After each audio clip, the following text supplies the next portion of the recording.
12 जनवरी 2021 को serum institute से Covishield का पहला ट्रक निकला था।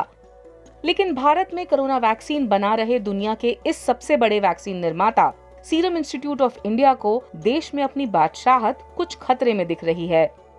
मॉडर्ना जैसी कंपनियां उसे ग्लोबल स्तर पर चुनौती दे रही हैं। वैक्सीन नेशनलिज्म, इंटेलेक्चुअल प्रॉपर्टी कानून जैसी बाधाएं उन्हें आगे बढ़ने से रोक रही हैं। वहीं भारत में वैक्सीन की कम होती कीमतें भी उसके लाभ को कम कर रही हैं। ये एक बड़ी वजह है कि सीरम के सीईओ आदार पूनावाला ने पिछले हफ्ते यूके में 2460 करोड़ रुपए निवेश की घोषणा की है। इस घोषणा को पूनावाला के उस बयान से भी जोड़ा जा रहा है जो उन्होंने लंदन में दिया।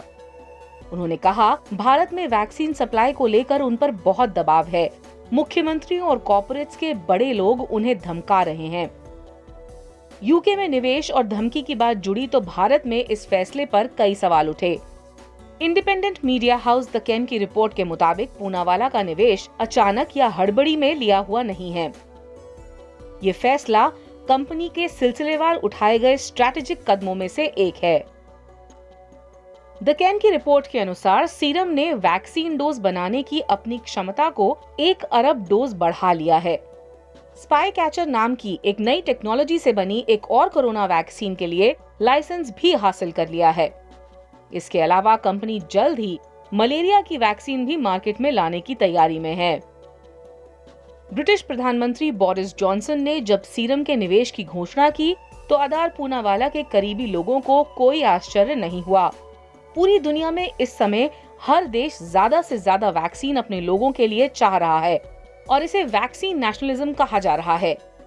ऐसे माहौल में जेब में भरपूर कैश रखने वाली कंपनी अगर नए देशों में निवेश के अवसर तलाश रही है तो निश्चित तौर पर ये उसका लॉन्ग टर्म स्ट्रेटेजिक इन्वेस्टमेंट है। इस समय सीरम का वैल्यूएशन 70,000 करोड़ रुपए से 1.90 लाख करोड़ रुपए तक है। सीरम कोई लिस्टेड कंपनी नहीं है, उसका मालिकाना हक पूनावाला परिवार के पास है। इस वजह से वैल्यूएशन निकालने के लिए अलग अलग फॉर्मूलों का इस्तेमाल किया गया। मार्च 2020 में कंपनी ने 41% शुद्ध लाभ कमाया। इसे आधार माने तो कंपनी का वैल्यूएशन 70,000 करोड़ रुपए होगा। अगर फार्मा इंडस्ट्री के मौजूदा औसत आंकड़ों और कंपनी के वित्त वर्ष 19-20 के शुद्ध लाभ को देखें तो कंपनी का वैल्यूएशन 1.10 लाख करोड़ रुपए होगा। महामारी के बाद वैक्सीन की मांग में बढ़त आई है। इस हिसाब से कैलकुलेट करेंगे तो वैल्यूएशन 1.25 लाख करोड़ रुपए से 1.90 लाख करोड़ रुपए तक होगा। कंपनी के यूके में निवेश से जुड़े सपने पुराने हैं। महामारी ने तो कंपनी की योजनाओं को तेजी से आगे बढ़ाने का काम ही किया है। वो ग्लोबल बाजार में बड़ी सप्लायर बनना चाहती है। सीरम का पूरा फोकस नई वैक्सीन टेक्नोलॉजी डेवलप करने का है। सीरम ने सितंबर में स्पाई बायोटेक के साथ एक्सक्लूसिव ग्लोबल लाइसेंसिंग एग्रीमेंट किया। इस स्टार्टअप कंपनी ने नई वायरस लाइक पार्टिकल टेक्नोलॉजी से कोरोना वैक्सीन बनाई है, जिसके ट्रायल ऑस्ट्रेलिया में शुरू हुए हैं। स्पाई बायोटेक की सीईओ सुमी बिस्वास भारतीय मूल की हैं। दरअसल स्पाई बायोटेक की bacterial super glue technology cancer समेत कई संक्रामक रोगों के इलाज में इस्तेमाल हो सकती है। सीरम ने ऑक्सफोर्ड यूनिवर्सिटी के जेनर इंस्टीट्यूट पर भी दांव लगाया है। ये वैक्सीन रिसर्च का पावर हाउस है। यूके में फैसिलिटी खोलने से सीरम को अंतर्राष्ट्रीय स्तर पे उपस्थिति मिलेगी। सीरम को दूरगामी फैसले भी लेने हैं। इसमें नई टेक्नोलॉजी को अपनाना अहम है।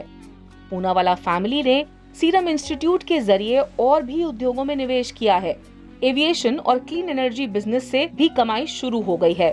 भारत में सीरम ग्रुप ने फिनटेक और विंड एनर्जी जैसे क्षेत्रों में भी निवेश किया है। द कैन की रिपोर्ट में एक बायोटेक कंपनी के हवाले से दावा किया गया है कि अगले 2 साल तक आदार पूनावाला को कोरोना वैक्सीन के सिवा कुछ और करने का वक्त नहीं मिलेगा, पर उसके बाद उनके पास इतना पैसा होगा कि वो जो चाहेंगे उसे हासिल कर सकेंगे। शेयर और डाउनलोड करें दैनिक भास्कर ऐप।